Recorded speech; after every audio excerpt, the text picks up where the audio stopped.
વલસાડમાં state monitoring સેલે 6 લાખના દારૂ સાથે 5 બુટલેગરોને ઝડપ્યા. કુલ 8.46 લાખનો મુદ્દામાલ કબજે કર્યો. સ્ટેટ મોનિટરિંગ સેલની ટીમે વલસાડ જિલ્લામાં પેટ્રોલિંગ દરમિયાન ચોક્કસ બાતમીના આધારે એક મોટી કાર્યવાહી હાથ ધરી હતી.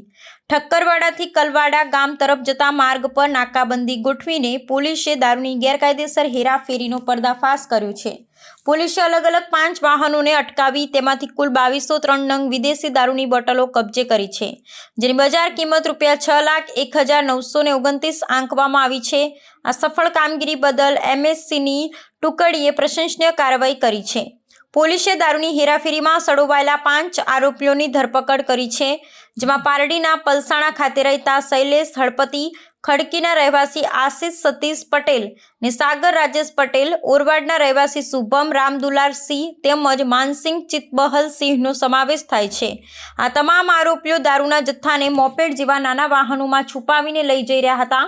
પોલીસે દારૂ ઉપરાંત 5 વાહનો અને 5 મોબાઈલ ફોન સહિત કુલ ₹8,46,929નો મુદ્દામાલ જપ્ત કર્યો છે. આ પ્રકરણમાં મુખ્ય સપ્લાયર કૃણાલ ઉર્ફે લાલુ શૈલેષ પટેલ રહે પલસાણના કોડીવાડ પારડી અને દારૂ મેળવનાર અંકિત રહે વાઘલધરા વલસાડ સહિત 2 શખ્સોને વોન્ટેડ જાહેર કરવામાં આવ્યા છે.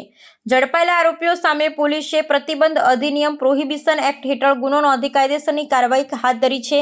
નાસ્તા ફરતા વોન્ટેડ આરોપીઓને ઝડપી પાડવા તેમજ આ દારૂના નેટવર્કની ઊંડી તપાસ કરવા માટે પોલીસે તપાસના ચક્રો ગતિમાન કર્યા છે.